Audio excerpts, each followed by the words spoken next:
Good morning, everyone. Thank you for joining us today. I'm Chelsea Fallon, Director of the FCC's Rural Broadband Auctions Task Force.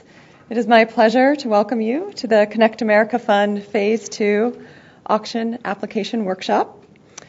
The roots for this auction date back to November 2011, when the FCC voted to fundamentally transform and modernize the Universal Service Program.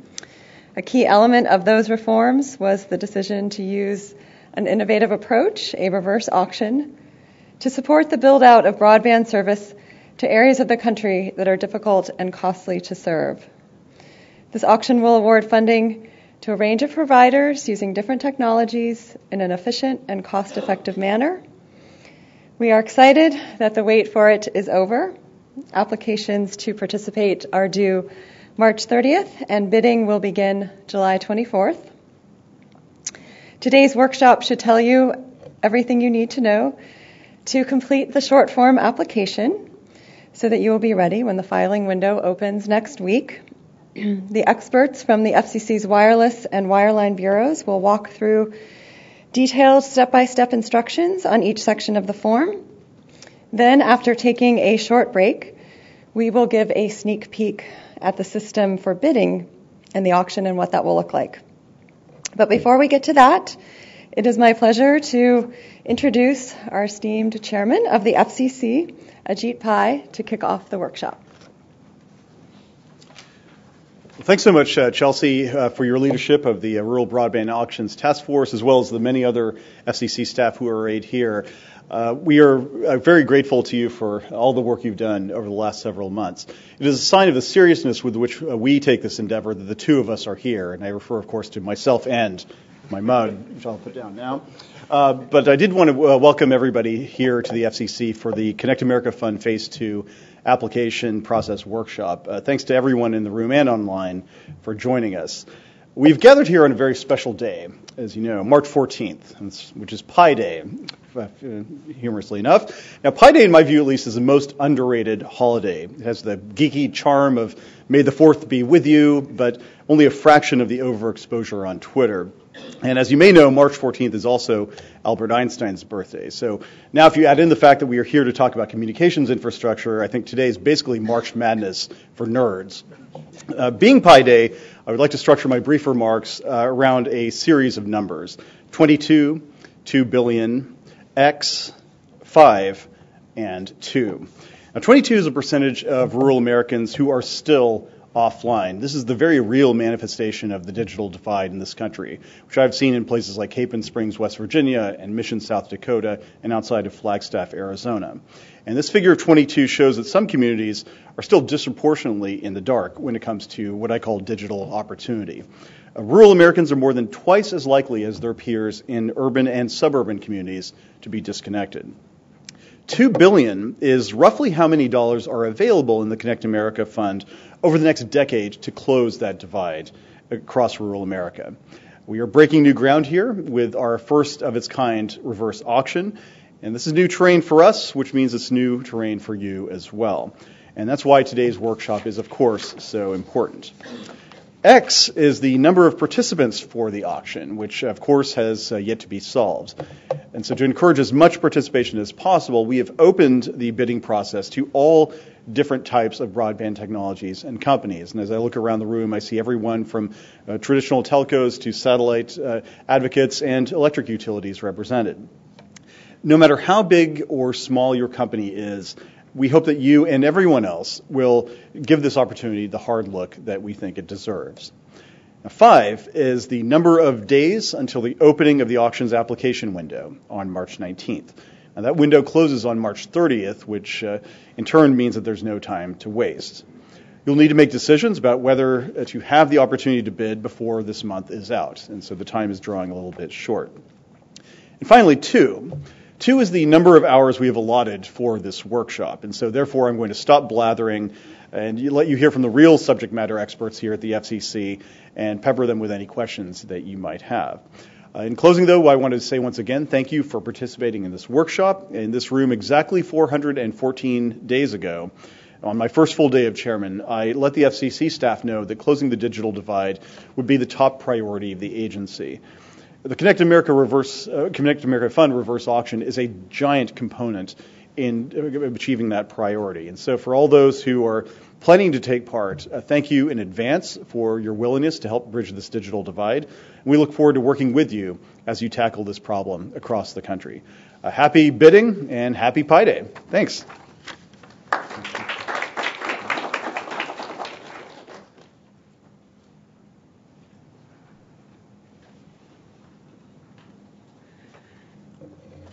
Thank you so much, Chairman Pai. Happy Pi Day to you and to everyone. I also want to thank the staff of the Wireless Telecommunications Bureau and the Wireline Competition Bureau, as well as the Office of Managing Director and the Office of Media Relations for all of their work in making this workshop possible today. A couple of housekeeping items. For those of you watching online, if you are interested in downloading copies of the presentations, they have been posted on the FCC's website, on the CAF2 auction website, which is www.fcc.gov/CAF2auction. That's CAF and the number 2-auction. If you have questions, you can email them to auction903@fcc.gov during the workshop, and we will answer them during a Q&A session at the end of the workshop. Again, that's auction903@fcc.gov. If you are in the room and you have a question, you can write it on one of those little yellow sheets that were available when you came in. And if you raise your hand, someone will come over and pick up the sheet from you. And I will now turn the floor over to Mark Montano, an attorney in the Auctions and Spectrum Access Division of the Wireless Telecommunications Bureau, who will begin the details on the application. Thank you.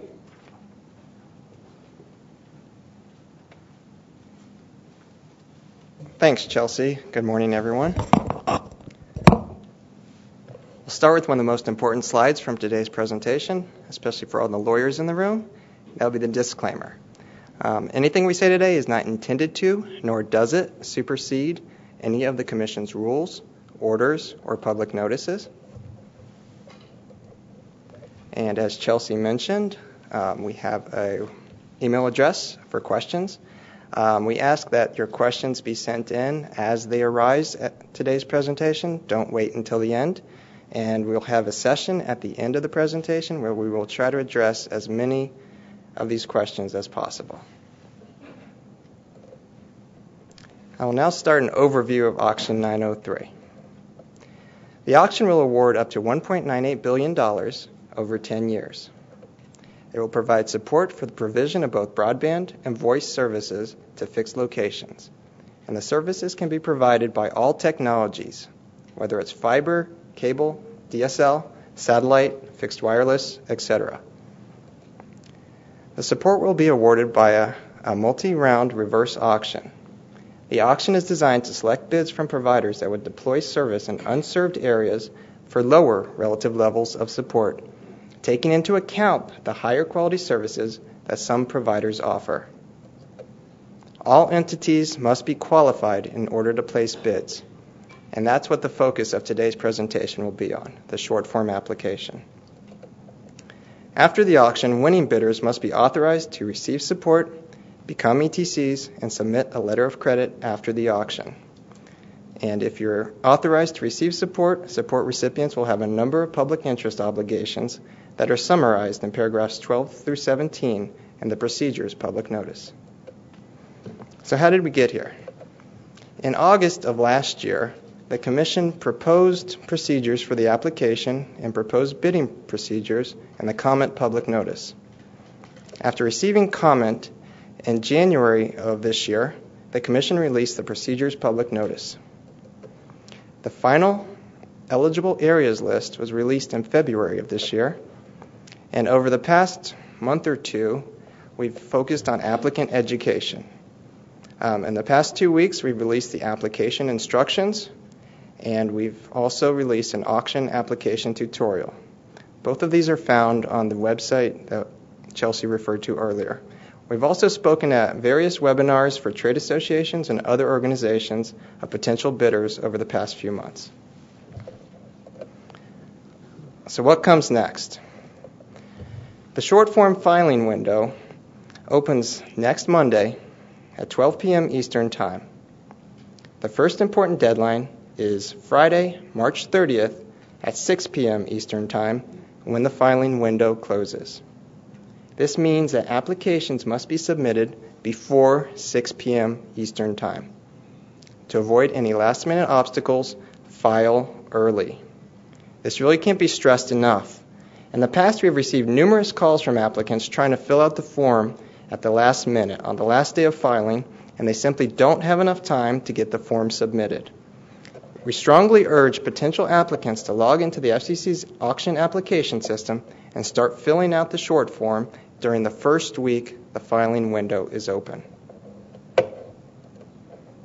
Once the filing window closes on March 30th, Commission staff will review your application. We will release a status public notice that will notify you about the status of your application. That is, whether the application is complete or incomplete. In this context, incomplete means that there is information required by the rules that the applicant has not provided, and or there are questions regarding the applicant's financial or operational qualifications. If we find your application incomplete, you'll receive a letter identifying the specific incomplete reason and providing contact information for a person at the FCC who is familiar with your application.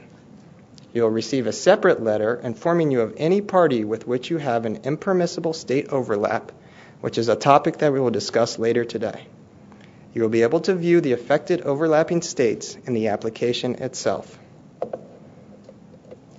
If Commission staff determine that the application is incomplete, you'll have a window of time to correct minor defects or make minor amendments to the application.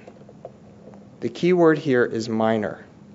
Major modifications are not permitted by our rules. This period of time is known as the resubmission filing window. When the resubmission filing window closes, staff will review any revised applications. Following that review, we will release a qualified bidder's public notice notifying you of your status to participate in the bidding.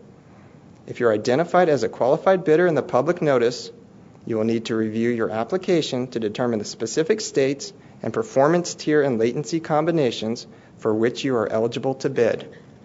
You may not be eligible to bid on all of the states or all of the combinations that you selected. So once that takes place, we will start with bidding education, and then we'll focus that during June of this year. We will release a bidding tutorial towards the end of June.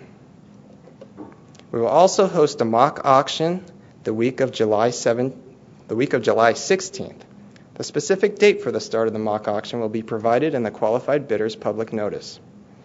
Further information regarding participation will be directly provided to each applicant that has qualified to bid. Bidding is scheduled to start July 24th.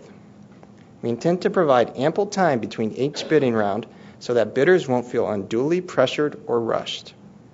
We can't give an end date for the auction, but be prepared for the auction to extend at least into August. The bidding results will be announced in a closing public notice, and then the long-form application filing window will open shortly thereafter. So we have three main objectives for today. First, we want to demystify the short form application. Over the past few weeks, the number one question we've received from the public is, when can I see the application? The application itself won't be available until the filing window opens at noon on March 19th. But today, we will walk you through the actual screens you will see. Second, we want to provide potential applicants with a head start on assembling the required information for the application. Due diligence and preparations for bidding in the auction should have already started. That is, companies should have begun determining what areas are of interest and for what minimum amount of support they would accept. Likewise, preparations for the application should have started.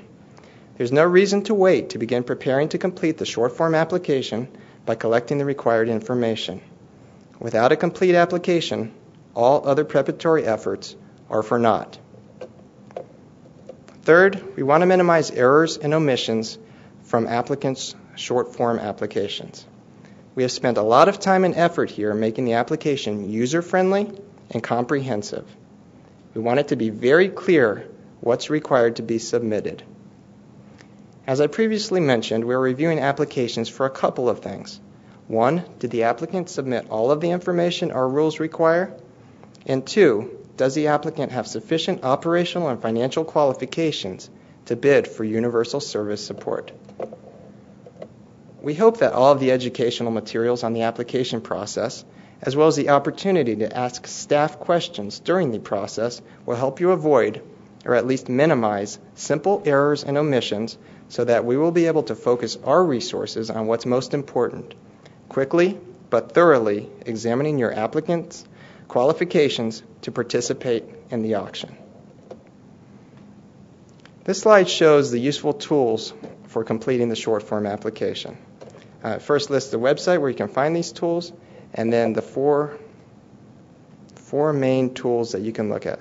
The procedures public notice that was released in February 1st of this year, the auction tutorial, which was released a couple days ago, the application instructions, which were released last week, and the workshop slides and video. The slides are already up there. The video will be posted in the next few days. This concludes the first part of the presentation, and Heidi Lankow will begin walking you through the application.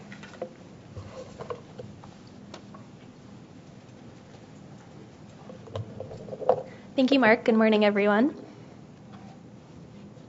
So as you see on the slide, there are 6 sections of the Form 183. I'll start by walking you through the applicant information section. Katie King will cover the state and performance tier latency section, and Angela Kung will cover the agreements and ownership section, along with the summary and certify and submit pages. Here's a checklist that describes the information you should have on hand to fill out your application. You can also view and print out this checklist from the Auction 903 webpage. We'll discuss each piece of information in more detail during this workshop. So first, let's start out with how to access the application. Once the filing window has opened, to submit Form 183, open a web browser and navigate to auctions.fcc.gov, which is the primary location. If this link is not working, use auctions2.fcc.gov, which is our secondary location. An applicant must have an FCC registration number, or FRN, and password in order to log in to the FCC's auction application system and complete the form. You can obtain an FRN by registering through the Commission Registration System, also known as CORS, at www.fcc.gov/CORS. On the My Auctions page screen, you may create a new or modify an existing Connect America Fund Phase 2 auction short form application by clicking on the link, click here for FCC Form 183, which is under the Connect America Fund heading. For today's purposes, we're going to walk you through Form 183, focusing primarily on places where applicants may have questions. As you fill out the form, there are help links and common question links throughout. There's a navigation page that appears throughout the application.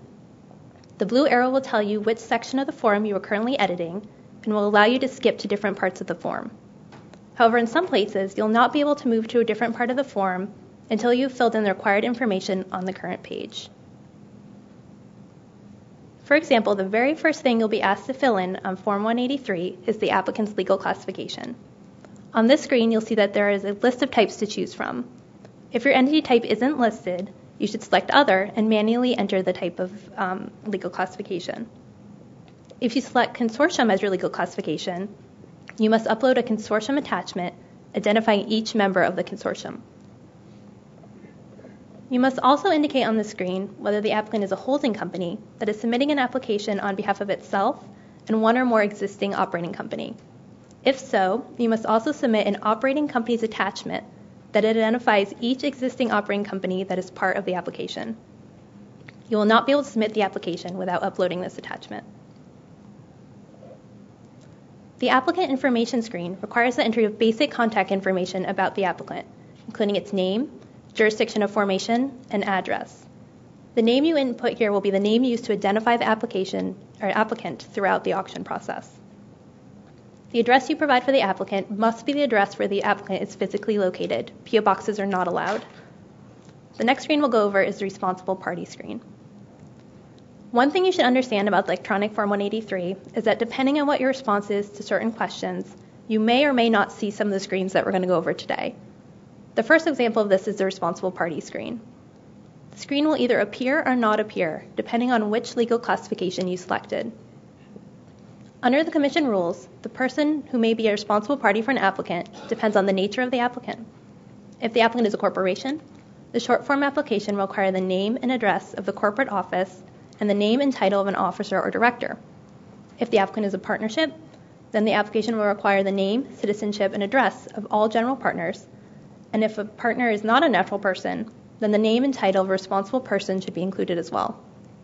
If the applicant is none of these types of entities, it must identify and describe itself and its principals or other responsible persons. Applicants who are general partnerships are not required to provide a responsible party, thus they will not see this screen. So the next screen is the contact information screen. You must provide contact information for the applicants. The FCC will direct all communications regarding the application and the auction to the applicant's contact individual. You can update the contact information in the Form 183 as necessary, and you must keep all contact information up to date. As part of the contact information, the form requires you to fill in a fax number. We may use a fax number as a backup for communicating with the applicant. However, if you don't have a fax number, you can still continue. Please just fill in your phone number there. Additionally, the screen requires you to fill out the contact address.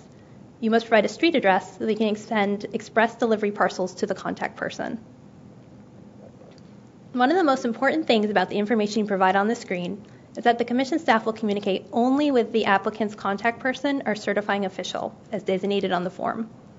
To help prevent the disclosure of your non-public information, the only way staff will talk to someone else about your application is if the applicant's certifying official or the contact person notifies the Commission in writing that the applicant's counsel or other representative is authorized to speak on the applicant's behalf. Authorizations may be sent by email to auction903@fcc.gov. So next we're going to cover authorized bidders. On this screen, you'll designate your authorized bidders. That is the people that will place bids for the applicant in the auction. You're allowed to have up to 3 authorized bidders, and you can change them as necessary. Please be prepared for the unexpected to happen, and if possible, designate more than 1 authorized bidder. As we'll discuss later, the Commission has a rule prohibiting certain communications between applicants. To help ensure compliance with that rule, it's important that an individual not be named as an authorized bidder for more than 1 applicant, absent a disclosed joint bidding arrangement between those applicants. So in the eligible telecommunications carrier screen, you must indicate whether the applicant, including any of the applicant's parent companies and subsidiaries, is currently an eligible telecommunications carrier, also known as an ETC, in any area, regardless of where the applicant intends to bid. You should respond yes to this question if the applicant is a high-cost ETC or if the applicant is a lifeline-only ETC. If you respond yes, then you must enter a study area code, also known as a SAC, for each area in which the applicant and any of its parent companies or subsidiaries has been designated as an ETC. Enter the 6-digit SAC and click Add. Any time that a service provider is designated as an ETC by a state or by the FCC, the Universal Service Administrative Company, or USAC, will assign that service provider a SAC before the provider begins receiving universal service support. If the applicant is a holding company, you should identify the SACs associated with each of the identified operating companies in the application, if applicable. If the applicant is a consortium or a joint venture, you should identify the SACs associated with each of the members, if applicable. An applicant is not required to be an ETC to participate in Auction 903. However, within 180 days of the public notice announcing the close of the auction, all winning bidders must obtain an ETC designation that covers the areas where they've been awarded support and submit the relevant documentation. In most cases, a winning bidder will be able to get an ETC designation from the state where it is offering service. But if the winning bidder is not subject to the jurisdiction of the state, it must obtain an ETC designation from the FCC. We encourage you to contact the relevant state commissions now to find out more about the process for obtaining an ETC designation. So on the FCC Form 477 and Form 499 screen, you must identify if the applicant or any related entity has filed these forms during the past 2 years. For purposes of this question, you should respond yes if the applicant or related entity has filed an FCC Form 477 for data as of June 30th, 2017, December 31st, 2016, or June 30th, 2016. A related entity includes the applicant's parent company, or in the case of a holding company applicant, the operating companies identified in the application. If the applicant is a consortium or a joint venture, a related entity includes each entity that is part of the consortium or joint venture. If you respond yes, you must enter the FCC registration numbers used to make the FCC Form 477 filings and click Add. On the screen, you must also identify whether the applicant or any related entity has filed an FCC Form 499A during the past year. For purposes of this question, you should respond yes if the applicant or related entity filed the FCC Form 499A that was due April 3rd, 2017. If you respond yes, you must enter the 6-digit FCC Form 499 filer ID that was used to make that filing and click Add. If you submit an invalid FRN or 499 filer ID, you will receive an error message. So next I'll provide an overview of the operational and financial information page. The operational and financial information that an applicant will have to submit depends on whether the applicant has provided a voice, broadband, and/or electric transmission or distribution service for at least 2 years, or if it is a wholly owned subsidiary of such an entity. An applicant is deemed to have started providing a service on the date it began commercially offering that service to end users. If the applicant is a holding company that is filing the application on behalf of itself and multiple operating companies, you should select one operating company and answer the questions on this page for that one entity. Similarly, if the applicant is a consortium or a joint venture, you should select one entity that is a member of that consortium or joint venture and answer the questions on this page on behalf of that one entity. So I'll start by describing the requirements for all applicants that have at least 2 years of experience providing a voice, broadband, and/or electric transmission or distribution service. So this is what the operational and financial information page will look like when you first get to it. First, you must be able to answer yes to indicate the applicant has provided a voice, broadband, and/or electric transmission or distribution service for at least 2 years, or that the applicant is a wholly owned subsidiary of such an entity. If you respond yes, you'll be asked to certify to this fact. If you're a wholly owned subsidiary of an entity that is providing one or more of the services for at least 2 years, you must identify the name of the parent company. You must also enter the number of years the applicant or its parent company has been operating. You should round down. So if an applicant or its parent company has been operating for 5 years and 8 months, you'd enter 5 here. So now I'll describe the requirements for entities that are providing electric transmission or distribution service for at least 2 years, but have not been providing a voice and/or broadband service for at least 2 years. I'll refer to these applicants as experienced electric-only applicants. So you'll be asked to identify whether the applicant or its parent company has operated only electric transmission or distribution network for at least 2 years. Only electric company applicants that have not also provided voice and/or broadband service for at least 2 years should respond yes to this question. If the applicant is an electric company that has also provided voice and/or broadband for only 8 months, you would respond yes here. If you respond yes to indicate that you have been operating for 2 years, you'll be asked to upload an attachment that contains qualified operating or financial reports. The purpose here is to provide evidence that the applicant has actually been operating an electric transmission or distribution network for at least 2 years. The Procedures PN identifies the specific reports that have been filed with the Rural Utilities Service, CoBank, and the National Rural Utilities Cooperative Finance Corporation. You need to submit only one of these reports, but you must submit a copy of the report the applicant or its parent company has filed in 2017, and a copy of the report the applicant and its parent company filed in 2016. You must submit only the reports associated with the entity that is the subject of the at least 2 year certification. The instructions to Form 183 identify which sections of these reports are relevant. You may submit redacted versions of these reports so that only the relevant sections are shown.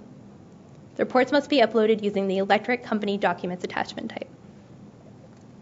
You must also certify that the documents are true and accurate copies of the forms that were submitted to the relevant financial institution.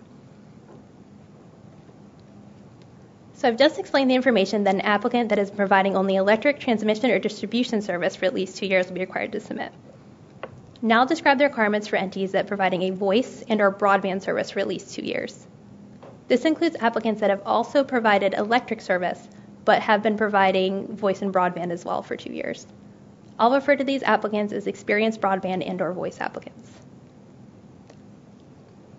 So to go back, you will have already identified and certified that the applicant or its parent company has been providing a voice, broadband, or electric service for at least 2 years, and identified the number of years it's been operating. At this point, you'll answer no. The applicant or its parent company has not operated only an electric distribution or transmission network for at least 2 years. You'll then be required to check all of the services that the applicant or its parent company has been providing for at least 2 years. You must at least check either voice or broadband, but you may also check electric distribution or transmission service. Additionally, you'll be required to certify that the applicant or its parent company has submitted an FCC Form 477 data as required for the past 2 years. So here you'll have a drop-down box of all the FRNs that you previously entered on the FCC Form 477 page. You should select the FRNs that the applicant or its parent company used to file its Form 477 for data as of June 30th, 2016, December 30th, 2016, and June 30th, 2017. As a reminder, if you're a holding company applicant or a consortium joint venture applicant, you should answer these questions on behalf of only one entity that is part of your application. So if you certify that one entity has been operating for at least 2 years, you should identify only the FRNs that are associated with that entity. This page is linked to the FCC Form 477, FCC Form 499 page. So if the relevant FRN does not appear in this drop-down box, you'll need to go back and add the FRN to the FCC Form 477, Form 499 page before you can select it here. If you add an FRN here, but then delete it from that other page, the FRN will also disappear from this page. You'll get a warning before you submit your application if you have not identified a valid FRN for the filing periods. So now I've covered the operational requirements for both electric-only and voice and or broadband experience applicants. Now I'll describe the financial requirements for these applicants. All applicants are required to submit financial information with their applications. For an applicant that is providing a voice, broadband, and or electric service for at least 2 years, the financial information we'll have to submit will differ depending on whether it or its parent company is audited in the ordinary course of business. If you indicate that the applicant or its parent company has been audited in the ordinary course of business, you must upload audited year-end financial statements from the prior fiscal year that have been audited by an independent certified public accountant using the financial statements attachment. If you indicate that the applicant or its parent company has not been audited in the ordinary course of business, you must upload unaudited year-end financial statements from the prior fiscal year. You'll also be required to certify that the applicant will submit audited financial statements within 180 days of being identified as a winning bidder.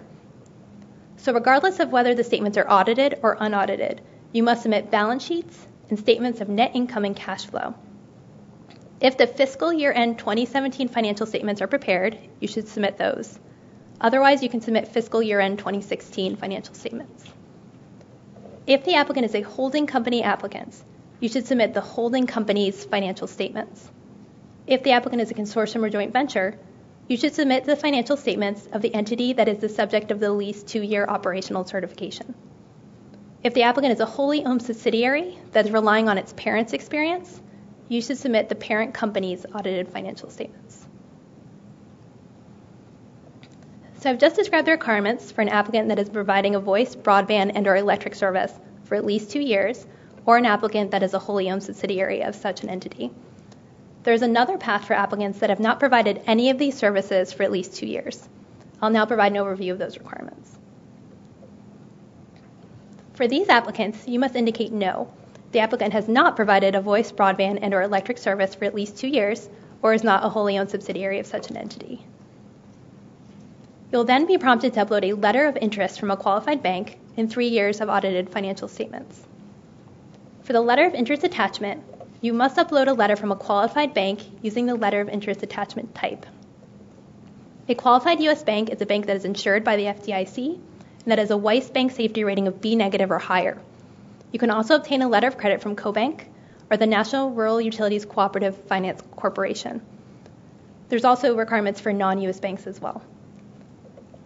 The letter must include a statement that the bank will follow the terms and conditions of the Commission's model letter of credit and include the maximum dollar amount for which the bank will be willing to issue a letter of credit to the applicant if it is named as a winning bidder.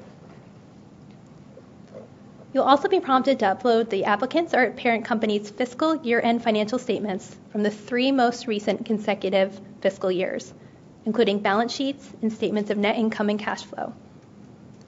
The financial statements must be audited by an independent certified auditor. If the applicant's 2017 audited financial statements are ready, you should submit the financial statements from 2017, 2016, and 2015.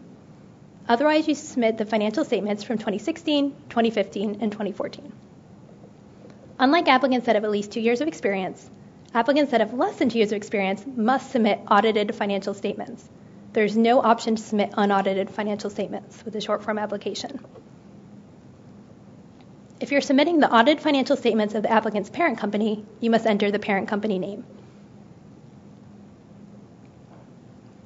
So finally, each applicant, regardless of how many years it has been operating, must enter certain metrics from the financial statements submitting with the short form application into its application. You must ensure that the metrics are entered accurately. Commission staff will check the entries against the financial statements you submit. Typos or other data entry errors will cause your application to be marked incomplete. If an applicant is required to submit 3 years of audited financial statements, and need only enter metrics from the most recent financial statements that were entered with the application. So these metrics will be scored using a 5-point scale. Note that the question as to whether audited financial statements reflect an unmodified opinion will not appear for applicants that have at least 2 years of experience and that have indicated that they are not audited in the ordinary course of business. The other metric fields, including net income, interest expense, operating margin, current assets, current liabilities, total equity, and total capital, are going to appear for everyone. Once you've entered the data in the field, click Calculate Score. Your score will appear for the unmodified opinion question, if applicable, tier, operating margin, current ratio, and equity ratio, and you'll receive your total financial score. The scoring for these metrics is described in detail in paragraph 49 of the procedures pan. An applicant that has a total score of at least 3 points will be deemed to have sufficient financial qualifications to participate in the auction, assuming the required financial information has also been submitted with the application. A score of less than 3 will warrant a review of the full set of financial statements submitted with a short form application, as well as other information that's available to the Commission. The Commission declined to adopt specific parameters for this review because each applicant's financial circumstances will differ. The further review is intended to be tailored to each applicant's financial situation. If this information does not sufficiently demonstrate that an applicant is financially qualified, the applicant will be deemed incomplete, and Commission staff may request further information from you during the resubmission period. Too far. So finally, on the Operation Financial screen, you also have the option to request that we do not make your financial information publicly accessible. You do not have to submit a separate request for this. Having some technical difficulties, sorry. So basically, what you do is you check yes here if you want your confidential information to be deemed confidential. You don't have to submit a separate 0.459 request for this. However, if an entity requests to see your financial information, you will be required to submit a justification, and the Commission will determine based on the merits whether to make your information publicly available. And this checkbox only covers the financial metrics, the individual score for each metric, and the financial statements. It does not cover the total financial score or the letter of interest that is submitted with the application. So that's it for the operational and financial information. I'll hand it over to Katie King, who's going to talk about the performance tier and latency page.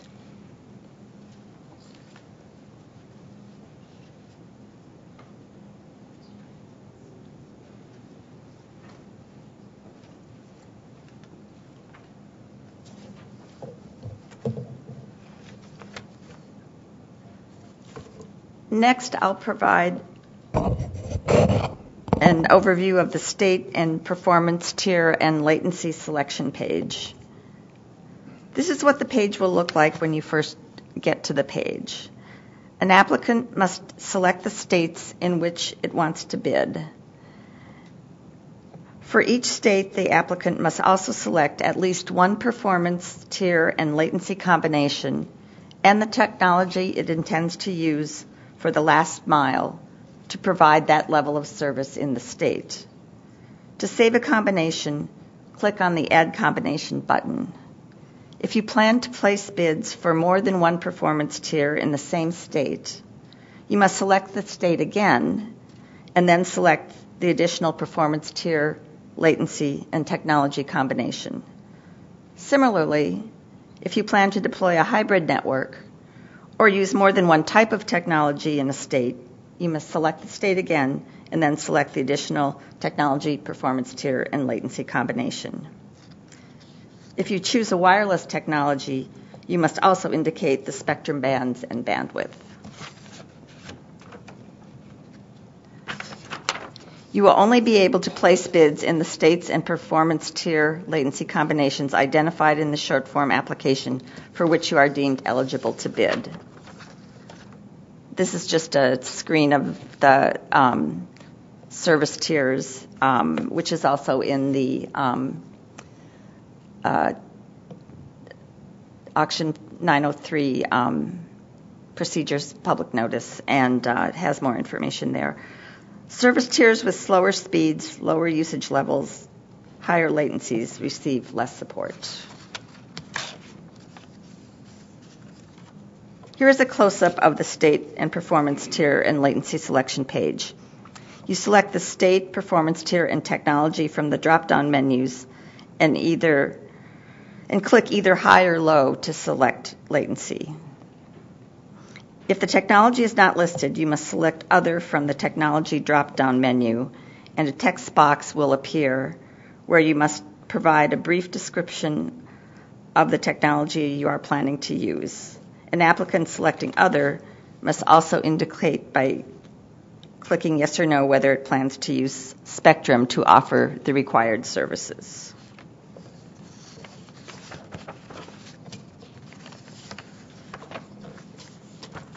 If you plan to use a spectrum-based technology and select either terrestrial fixed wireless or geostationary satellite, or if you select Other and click Yes to indicate that you plan to use spectrum, an additional spectrum band drop-down menu and 2 blank data fields will appear. You must select the spectrum band you intend to use to support the technology you plan to use for the last mile. You must also enter the total uplink bandwidth in megahertz and the total downlink bandwidth in megahertz to which you have access in that band. If you plan to use multiple spectrum bands to support a particular technology, you must make a separate spectrum band and bandwidth entry for each by clicking the Add New Button row. Or Add New Row button, I should say. If you select Other for the spectrum band from the drop-down menu, a text box will appear, and you must provide a brief description of the spectrum band you intend to use. You must upload an attachment that describes your access to all the spectrum bands you select, including any spectrum you will use for backhaul and any other parts of the network. The attachment should describe the authorizations, including leases you have obtained in the spectrum, if applicable, and list the call signs and or file numbers associated with the spectrum authorizations, if applicable. If you are not the licensee, provide the licensee's name and describe your relationship. If you are leasing spectrum, provide the lease number along with the license information. You must have already obtained any necessary approvals for the spectrum from the Commission, with 2 exceptions for earth station licenses and microwave licenses for backhaul. If you plan to use satellite technology and have not already obtained earth station licenses, you must describe in your short form application the expected timing for applying for these licenses. And if you intend to obtain microwave licenses for backhaul and have not already obtained them, you must describe the expected timing for applying for such licenses. If an applicant plans to use spectrum for any portion of the network, including backhaul, it must attach a spectrum access attachment, even if it is not using a spectrum-based technology for the last mile.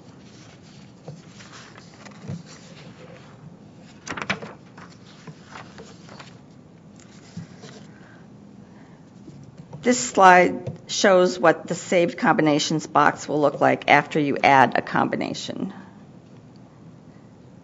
For each combination you have selected and saved, the table will show the state, performance tier, latency, and technology, and the sum of the performance tier and latency weights.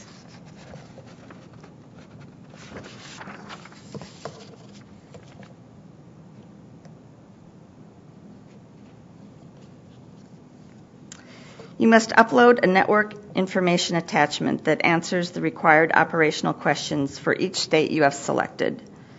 If you have selected more than one performance tier, latency, and technology combination, you should fully answer the questions for all combinations you have selected in the state. You may provide the information for all of the states and combinations you selected in a single attachment or in multiple attachments, as long as the states and combinations are clearly identified. To upload this attachment, click the Network Information Attachment link, which will take you to the Attachments page. Select Network Information as the attachment type. Clicking on the Spectrum Access Attachment link also will take you to the Attachments page. To upload a Spectrum attachment, if required, select Spectrum Access as the type of attachment.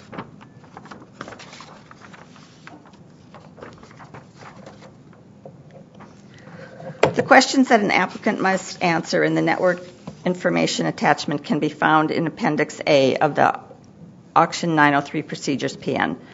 The first question asks the applicant to describe its operational history, if applicable. Next, there are 7 numbered operational questions. To facilitate the Commission's review of the responses, please copy the questions into your attachment and provide your responses to specific questions directly below each of the numbered questions. Responses to these questions and any associated documentation will be treated as confidential and withheld from routine public inspection. If a request for public inspection under Section 0.461 of the Commission's rules is made, the applicant will be notified and be required to justify confidential treatment if the applicant has any objections to disclosure. That's just the rest of the questions, which you can't really read on that screen. This slide shows what the saved combinations box will look like. Oh, maybe that's not true.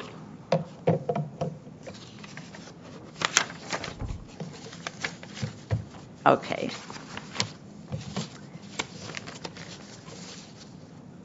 When you are finished making all your selections, click on the Save and Continue. This will bring you to the next section of the application. And now Angela Kung will talk about the last sections of the application.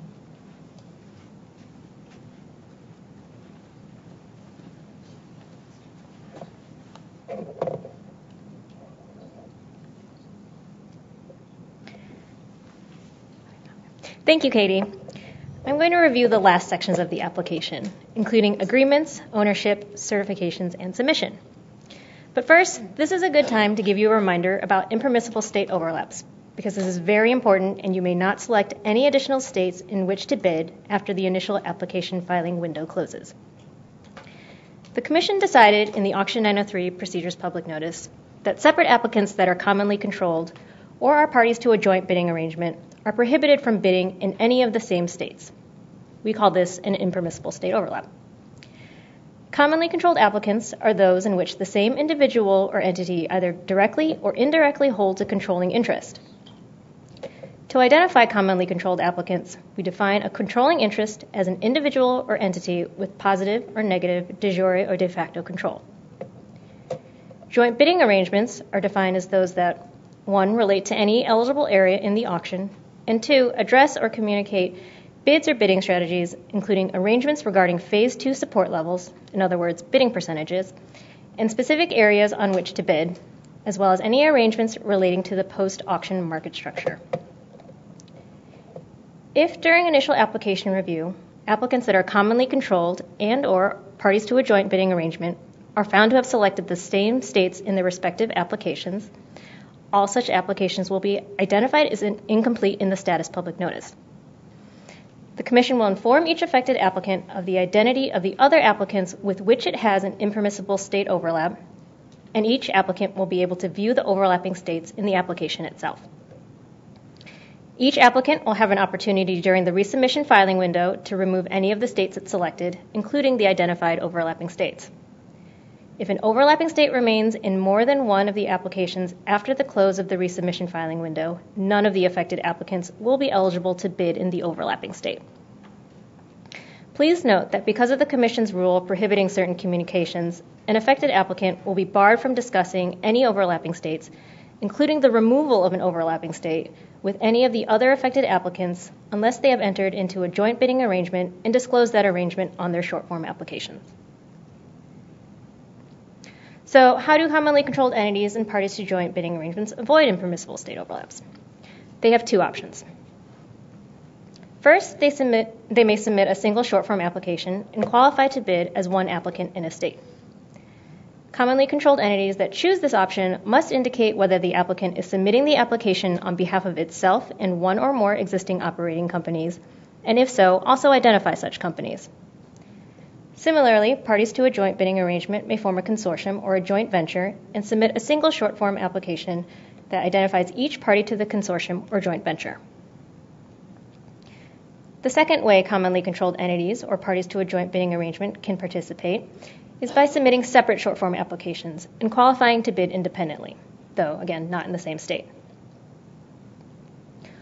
All applicants should confirm prior to submitting an application that no other commonly controlled entity or party to a joint bidding arrangement or an entity that controls any parties to such an arrangement has indicated its intent to bid in any of the same states, as each applicant must certify to this.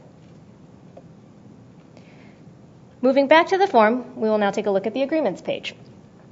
Here you must provide information regarding any agreements relating to the applicant's participation in the competitive bidding, including joint bidding arrangements. Please note that this disclosure requirement applies to any arrangements with parties that are applying to participate in Auction 903, as well as parties that are not. In addition, this disclosure applies to arrangements where parties agree in principle on all material terms, even if the agreement has not been reduced to writing. If you indicate that you have entered into such an agreement, you will be required to select the type of agreement, identify the parties other than the applicant to each agreement, and provide an agreement identifier to be used as a simple reference name. Note that this agreement identifier should not indicate or suggest an applicant's state selections or potentially reveal an applicant's bidding strategy. You will also be required to upload an attachment that briefly describes each such agreement. The next screen is the first screen in the ownership section. Here you will disclose information about disclosable interest holders, known as DIHs, and the FCC-regulated businesses or applicants for an FCC license, known as FRBs, in which the applicant or any DIH has a disclosable interest. Disclosable interest holder includes real parties in interest and any individual or entity that directly or indirectly controls and or holds certain ownership interests. This includes, but is not limited to, any party holding 10% or more of stock in the applicant. In the case of a limited partnership, each limited partner whose interest in the applicant is 10% or greater. In the case of a general partnership, each partner. In the case of a limited liability company, each member whose interest in the applicant is 10% or greater. And all parties holding indirect ownership interests in the applicant that equal 10% or more. Note that you should only fill in fields and check boxes for individuals and entities that have certain ownership interests in the applicant. See sections 1.2112A1 through 6 and 54.315A1 of the Commission's rules for additional information. For each DIH, you will be required to provide information about the type of DIH, such as whether it is an entity or individual, contact information for the DIH, and the type of interest the DIH has in the applicant. If you need to disclose required interests that are not otherwise reflected in FCC Form 183, you may select Other and provide a brief description in the available text box. For example, you may report a trustee that has a disclosable interest in the applicant by checking Other and identifying the trustee as such in the text box.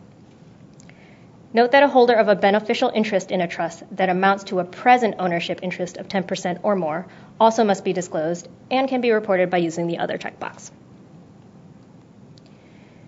You will also be required to report the percent of interest held by the DIH in the applicant. The percent of interest held should reflect ownership, which is typically the equity interest held, not the percentage voting interest. DIHs that control the applicant or have other forms of ownership also must be disclosed if the DIH's ownership interest meets one of the thresholds specified in the application rules. DIHs with no equity or other relevant ownership interest in the applicant, such as a board member, should put 0 in the percent of interest field. Information provided in the percent of interest field for each DIH should reflect its aggregate disclosable ownership interests in the applicant, both direct and indirect. Applicants can explain in an attachment any particular details regarding any type of ownership that cannot be easily provided in the fields in FCC Form 183 or that may not be easily understood by Commission staff. So to determine whether you need to report an individual or entity as an indirect disclosable interest holder, you will need to use a multiplier. Specifically, you should successively multiply the ownership percentages for each link in the vertical ownership chain that equals 10% or more of the applicant. If the ownership percentage for an interest in the chain exceeds 50% or represents de facto control, then treat it and report it as if it were a 100% interest. For this reason, in some cases, the sum of all percentages held by DIHs may exceed 100%. Let's go over an example of how you would calculate DIH percentages. I know as attorneys we all like to do math, so this should be fun. Suppose an applicant is owned by B Corp and C Corp. Both B Corp and C Corp should be disclosed as direct DIHs, holding 20% and 80% respectively in the applicant.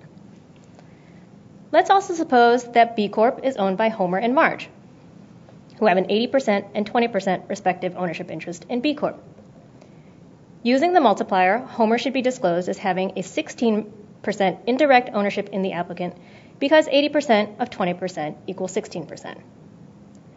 Marge, on the other hand, need not be disclosed as an indirect disclosable interest holder because 20% of 20% equals 4%, and 4% is less than the 10% required by the rules. Similarly, let's suppose that C Corp is owned by Bart and Lisa. In this case, Bart has a 10% interest in C Corp, and Lisa has a 90% interest in C Corp. Using the multiplier, you might think that Bart need not be disclosed as an indirect DIH because 10% of 80% equals 8%, which is below our 10% threshold. However, as I explained earlier, if the ownership percentage for an interest in the chain exceeds 50%, you should treat it and report it as if it were a 100% interest. Thus, C Corp should be treated as having a 100% ownership interest in the applicant. Using the multiplier, Bart should be disclosed as having a 10% indirect ownership interest in the applicant because 10% of 100% equals 10%. Likewise, Lisa should be disclosed as having a 100% indirect ownership interest because 90% of 100% equals 90%, and because 90% exceeds 50%, it should be treated and reported as 100%. If you add an indirect ownership interest, you must submit an indirect ownership attachment, or you will receive an error when you try and submit your application. I will discuss warnings and errors in a few minutes. The attachment may include any additional information you believe will assist Commission staff in reviewing an applicant's ownership information. For example, if the disclosed equity interest in a corporate applicant do not equal 100% because numerous shareholders have interests below the 10% threshold, you can explain this in an attachment.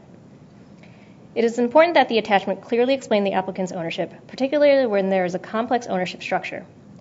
Unclear or unexplained ownership structures will likely result in an application being deemed incomplete in the status public notice.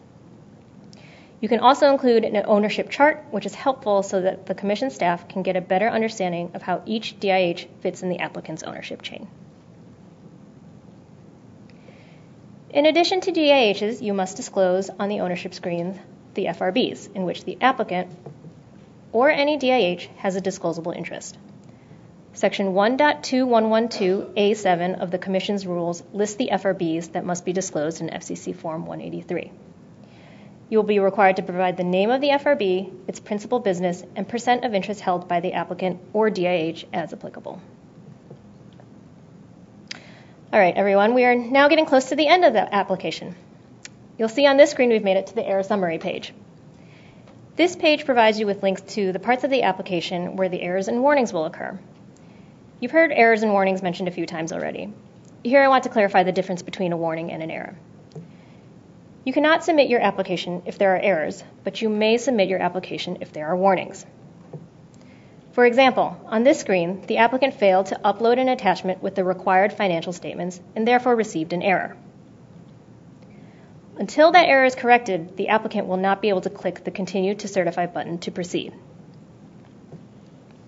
This applicant also failed to select on the operational and financial information screen a valid FCC Form 477 FRN for at least one of the relevant filing periods. This shows up as a warning as indicated in yellow. If the applicant only had this warning message on this page, meaning there were no other errors, the applicant would be allowed to submit its application. Once you have reviewed your application and fixed any errors, you may click the Continue to Certify button. However, note that the fact that the FCC Form 183 did not find any errors does not imply that an application includes all the information necessary for it to be deemed complete in the status public notice. It simply means that you have filled in all of the required data fields. Commission staff will review the application for completeness under the Commission's rules, including an assessment of whether the applicant has sufficient financial and operational qualifications to bid. Now we're finally at the most exciting part of the presentation, submitting an application. After you click the Continue to Certify button on the error summary screen, you'll be taken to the Certify and Submit page, which has a list of certifications that the applicant is required to certify to on its FCC Form 183. This includes, among others, a due diligence certification that the applicant has sole responsibility for investigating and evaluating all technical, marketplace, and regulatory factors that may have a bearing on the level of support it submits as a bid. It also requests that the applicant certifying official be identified and sign the application. If after completing this information, you do not click on the green Certify and Submit button at the bottom of the Certify and Submit page, you have not submitted the application. Note that the status of the application will appear in the upper right-hand corner of the page. Upon the successful submission of an application, you will receive a unique confirmation number, as well as the date and time of submission.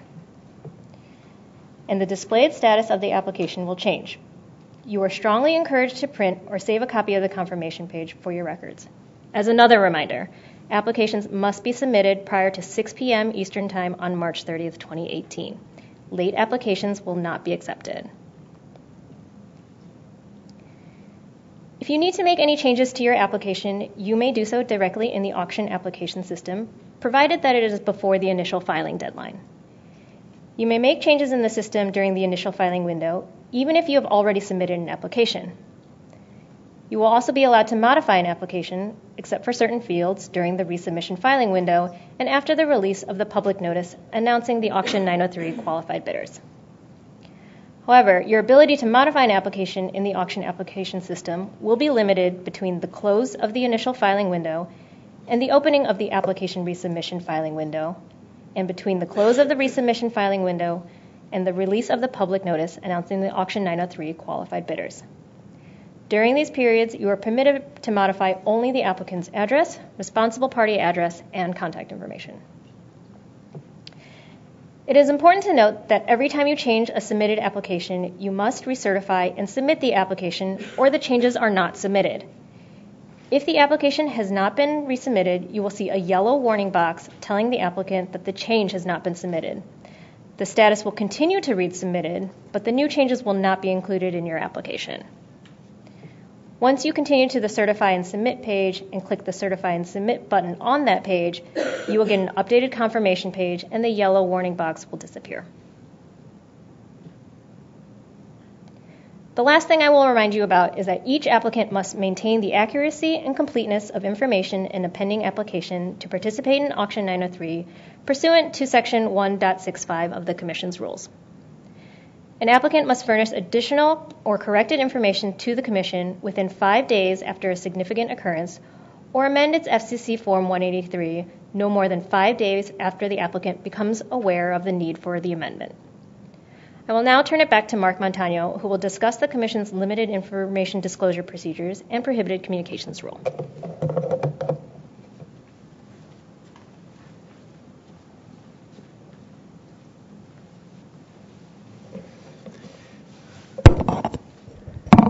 Thank you, Angela. I have just 2 topics to address before the break.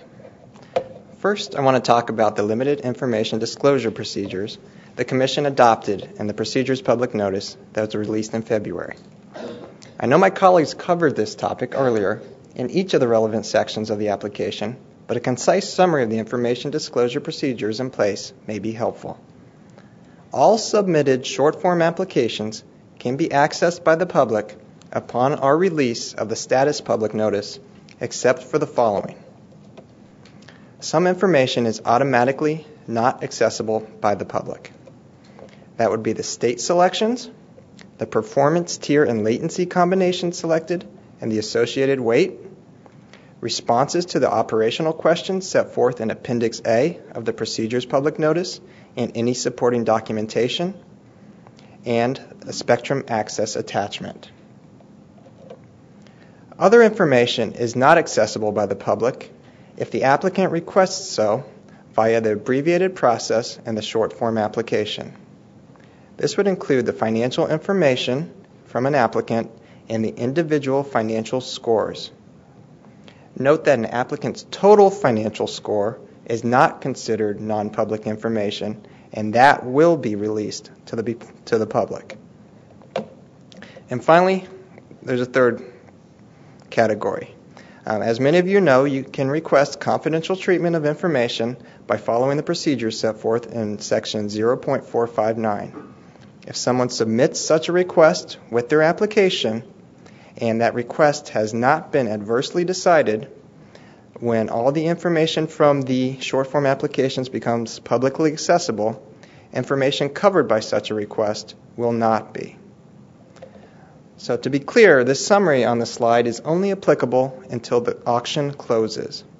Then the selected states, the tier and latency combinations, and any spectrum access attachment will be accessible by the public. Everything else listed on the slide will remain inaccessible. You've also heard references throughout the day to the prohibited communications rule. The rule is in place to promote a fair and competitive auction for all participants, and the Commission placed a strong emphasis on compliance with the rule. So what does the rule say? The rule is found in Section 1.21002, and it prohibits Auction 903 applicants from cooperating, collaborating, or communicating in any way with any other applicant regarding the applicant's bids or bidding strategies, unless the applicants are members of a joint bidding arrangement disclosed on their applications. So let's unpack that a little bit. Okay, so the prohibited communications rule applies to applicants starting at the short form application deadline. Again, this is Friday, March 30th at 6 p.m. Eastern Time, regardless of whether the applicant becomes a qualified bidder, regardless of whether the applicant places a bid in the auction, or regardless of whether the applicant places a bid and for one reason or another is no longer bidding in the auction. The time period for the rule is from the short form application deadline until the long form application deadline. So it doesn't end right when the auction ends. It's also important to note that the term applicant is broadly defined. In short, it includes a parent, a subsidiary, and an affiliate with the same parent. In addition, the rule covers bids or bidding strategies. This does not include communications about whether or not an application has been filed or typical business conversations between or among applicants. The rule also applies to communications with third parties who may be conduits to other applicants. Such third parties may be the press, analysts, consultants, attorneys, other third parties that may have access to bidding information. The Commission provided a broad description of the rule and provided a lot of details about it in the procedures public notice that was released in February. So it's important that applicants and potential applicants take a look at that public notice and also consider past guidance that the Commission has issued, including guidance that is in the context of spectrum auctions. There's a website here which lists the main documents that one would want to look at. So, what can you do to comply with the rule and to protect yourself from possible violations? Everything I'm going to talk about here is based on precedent from our past Commission auctions, including universal service auctions. First, you have a little bit of time still. The rule does not apply until the short form application deadline, again, March 30th. Before that, your communications cannot violate the Commission's prohibition. But if you repeat a pre-deadline communication to another applicant after the deadline, it could be a violation. And this is very important too. Compliance with the Commission's rule does not immunize you from other laws such as federal and state antitrust or competition laws. Those laws are in effect now. To put it another way, if you rig bids before March 30th, you can still go to jail. Perhaps the most important thing you can do is to help your employees, contractors, and consultants understand the prohibited communications rule, including the broad definition of an applicant and the fact that indirect or inadvertent communications, such as public statements, can still violate the rule. In addition, you should think about how you will handle your bidding information.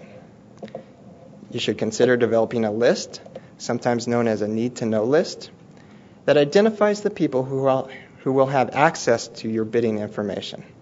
This helps limit the flow of the information within an applicant, because if someone does not have the information to begin with, they cannot pass it on to another applicant.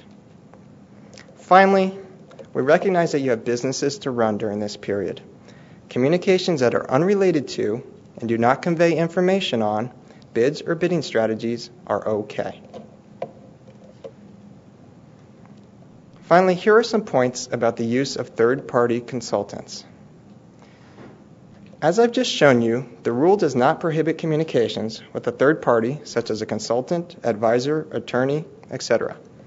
Our big concern, however, is that after the short-form application deadline, when the rule is in effect, the consultant could become a conduit for communications of your bidding information to another applicant. Here are some possible approaches to protect yourself from the risk. If we're talking about a single individual person, you can use a non-disclosure agreement with an individual consultant to provide protection against information sharing.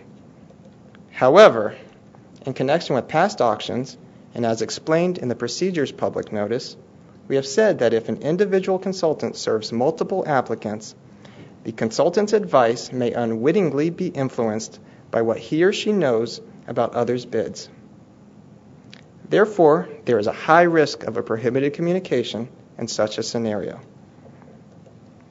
If we're talking about a third-party consulting firm with multiple individuals, you can use separate individuals within that firm, provided that you construct some ethical walls for those individuals so that information is not passed from one consultant to another. You can also establish a plan with a consultant that talks about where you want to bid and what your minimum level of support would be with any third-party consultant before the application deadline. It doesn't matter if the consultant also represents another applicant. That way, post-deadline communications wouldn't be necessary. In this connection, you could just bid once using proxy bidding, which would place bids down to your minimum level. Now, all of these approaches may be helpful, but none is entirely risk-free. A violation could occur if people do not follow the precautions established. There are no safe harbors here. A violation of the rule is determined based on an examination of all the pertinent facts. So the bottom line is this: be informed, take precautions, and carefully assess each risk. This slide contains contact information. You guys know the email address, but here are some phone numbers that may be helpful for you while you are filling out short form applications.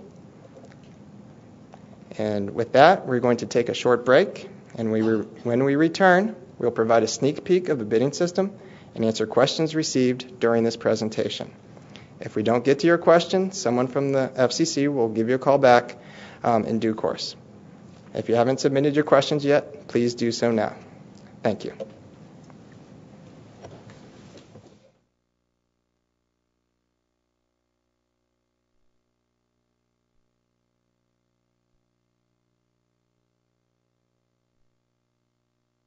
So we're going to take about a 15-minute break. And for those of you who are in the room and you have questions, Cecilia here can collect them for you on the yellow sheets. Thank you.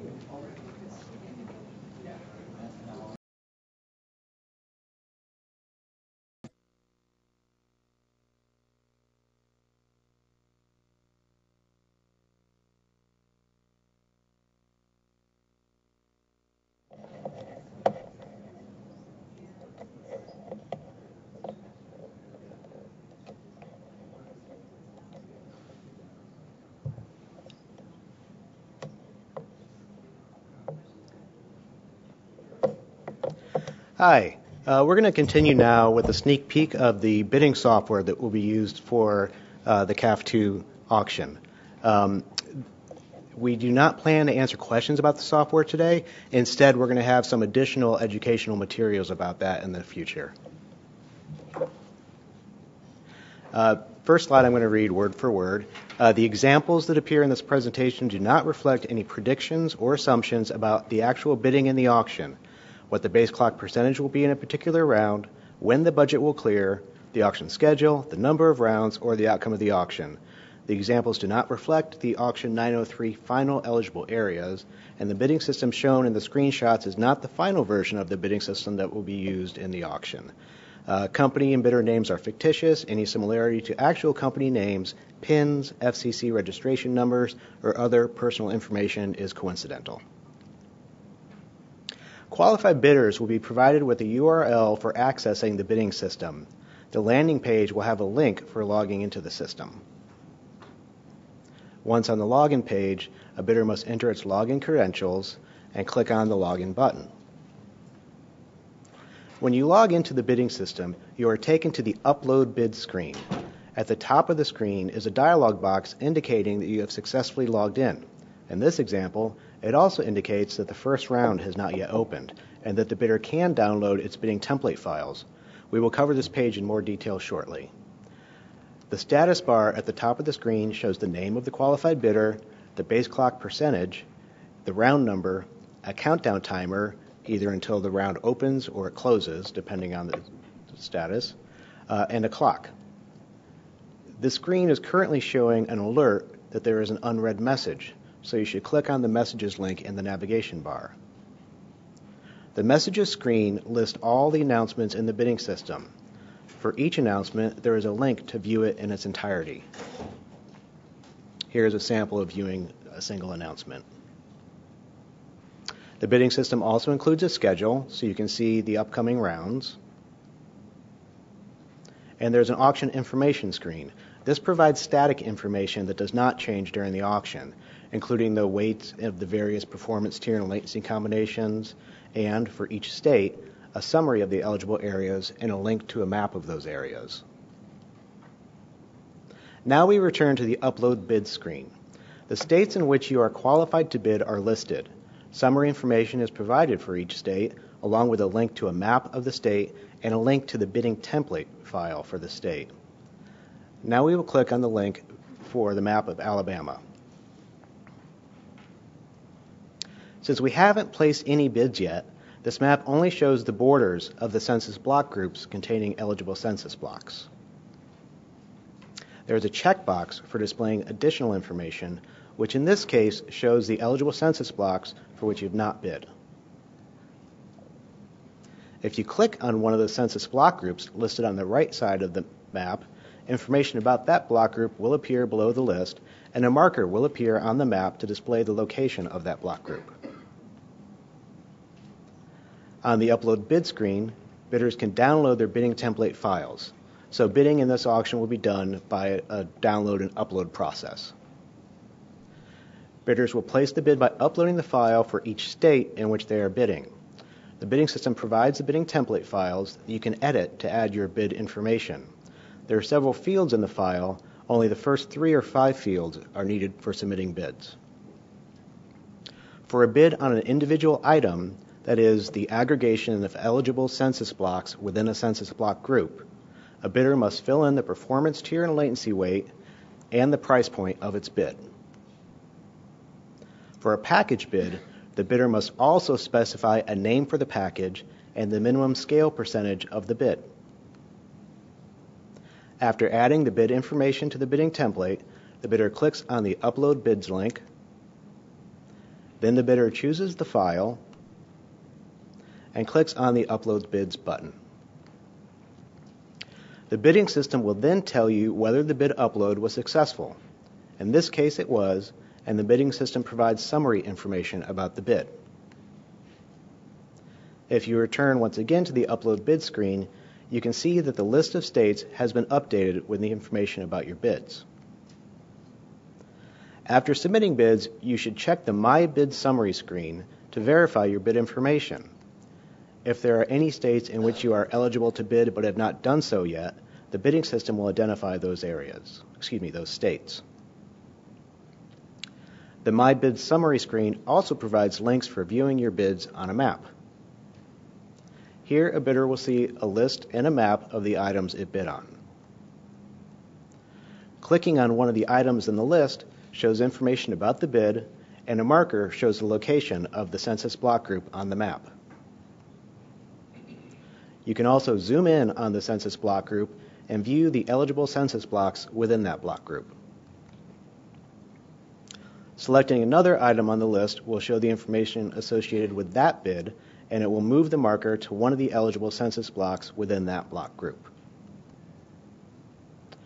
If you click on an eligible block on the map, the associated item and bid information will be displayed on the right-hand side of the screen. Here is an example of the My Results screen after the round has ended and results for the round have been posted.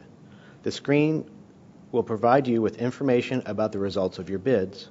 It also provides links to maps of the results information. Here we see the items for which the bidder bid at the base clock percentage.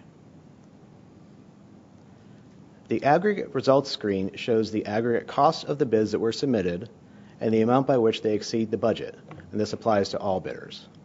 The screen also displays summary information about the bids in each state. After results have been processed for each round, bidders should go to the Downloads screen and download their results files. When navigating to the Upload Bid screen for round 2 or later, bidders will see information about their bidding activity and the limits. So this information is derived from the bids the previous round. Now, after the budget is cleared, the My Results screen will provide bidders with information about their provisionally winning bids and assigned support, if any, and their carried forward bids. A bidder can see information about its active and assigned items on the My Results map. After the budget clears, the aggregate results screen shows, for each state, information about the number of census block groups that have been assigned and the number that are still available. and the aggregate results map shows information about the status of all the items in each state, including which items have already been assigned. Finally, after the budget has cleared, bidders can download files of their assigned bids. This concludes the sneak peek presentation. Now we will turn to the question and answer session. And again, I want to reiterate that we will be providing additional educational information about the bidding system.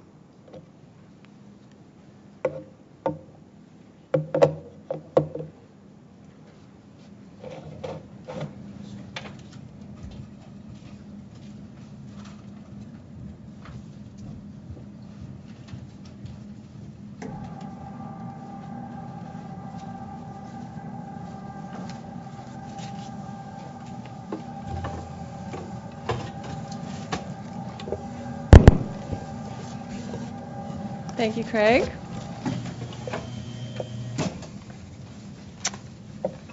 So now we're going to turn to the question and answer portion. Thank you for the questions that have come in.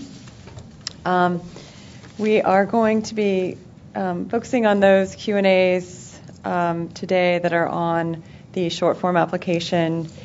If there were some questions came in on other topics, and we will follow up with those individuals directly. And again, if we didn't get to your question today, it might have been too specific for the general audience, and we will also follow up with folks directly on those topics. I'm going to start off answering a couple, and then we'll turn to the speakers who are here to answer some additional questions.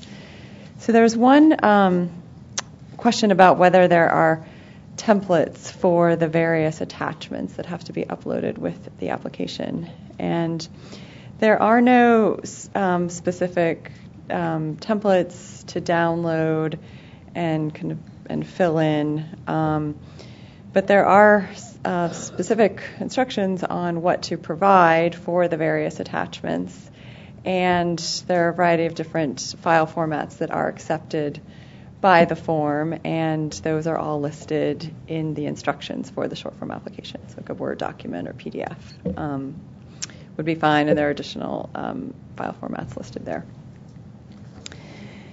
And then there was a question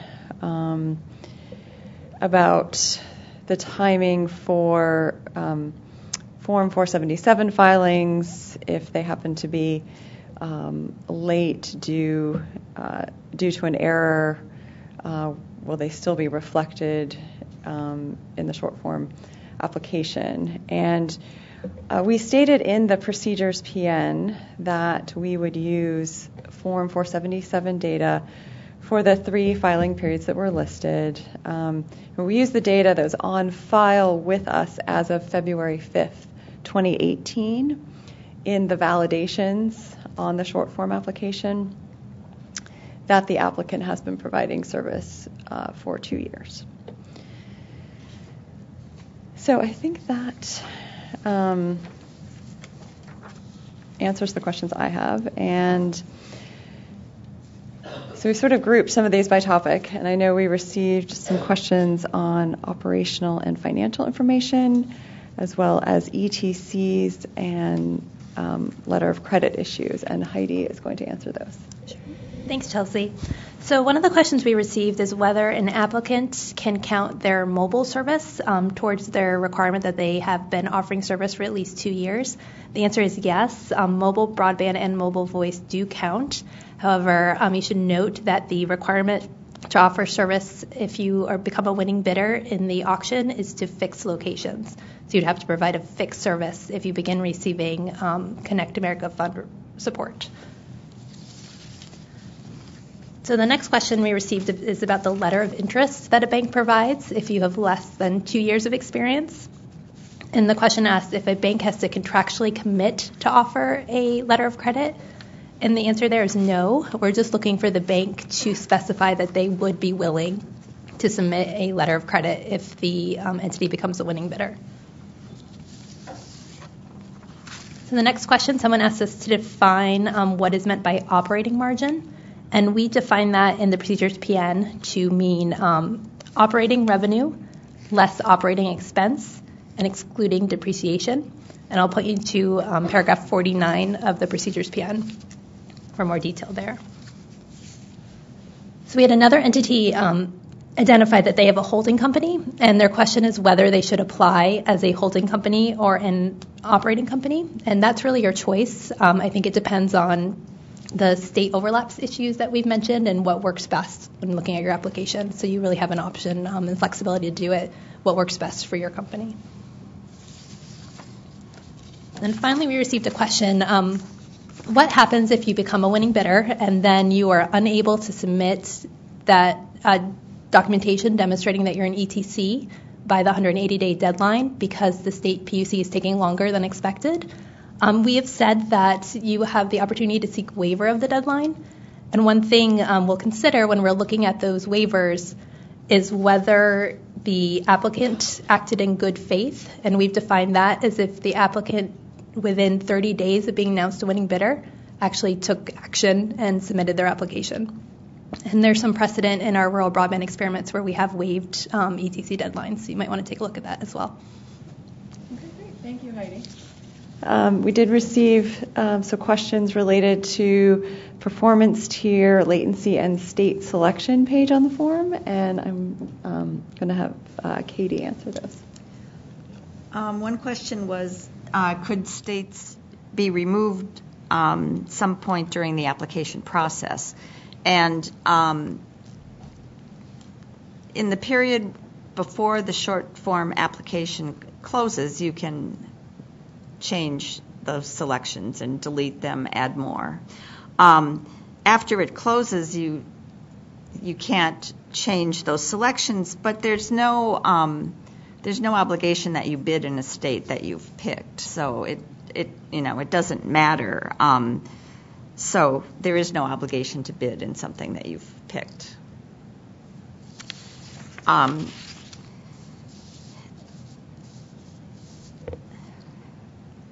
then we had another question about the relationship between the performance tiers you choose and the 477 data that's on file. And the question was whether the speeds and technology that you pick are restricted by what you've filed in your Form 477. And the answer is no. It does not have to match what you've, what you're currently providing and reporting. Okay, thank you, Katie. We also received some questions on agreements, ownership, and impermissible state overlaps, and Angela is going to answer those. Thank you, Chelsea. So one question we got is, should a contract with a non-applicant backhaul provider to provide backhaul service to a bidder be disclosed? I think with a lot of agreement disclosures, it's going to depend. We're looking for agreements that relate to your bids or bidding strategies and post-market structure. So if you really have to take a look and see if that agreement would impact your bidding strategies to determine whether or not you should disclose it.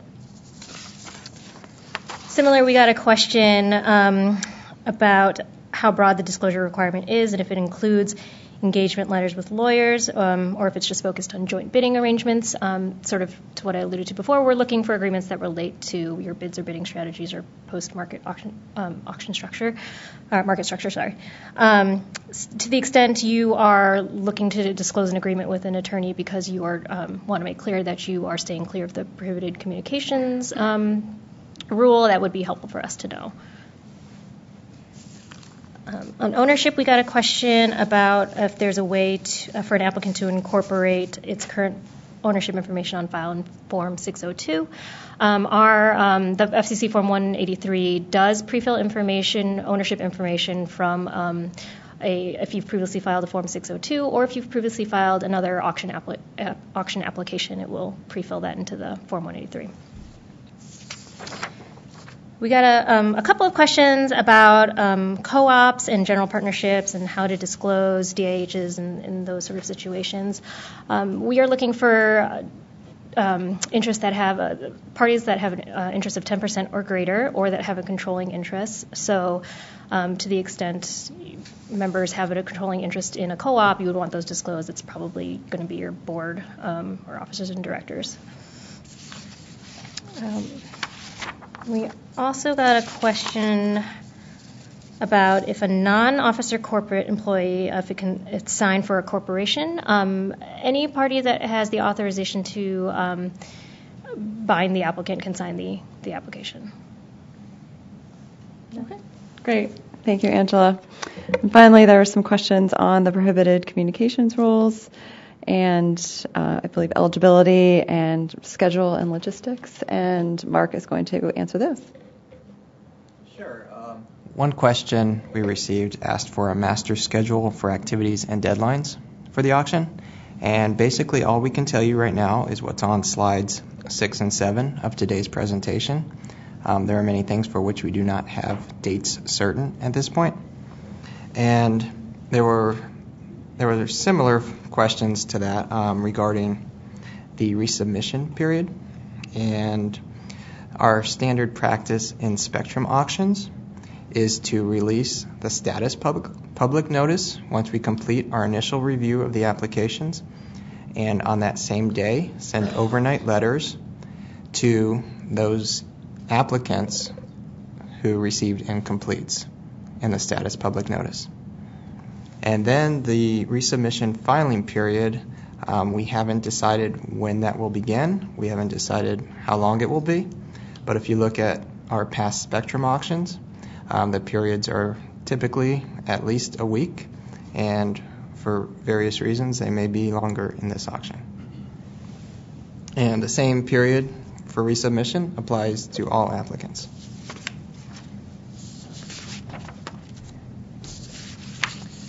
There were a couple questions about the use of third parties and how that relates to the prohibited communications rule.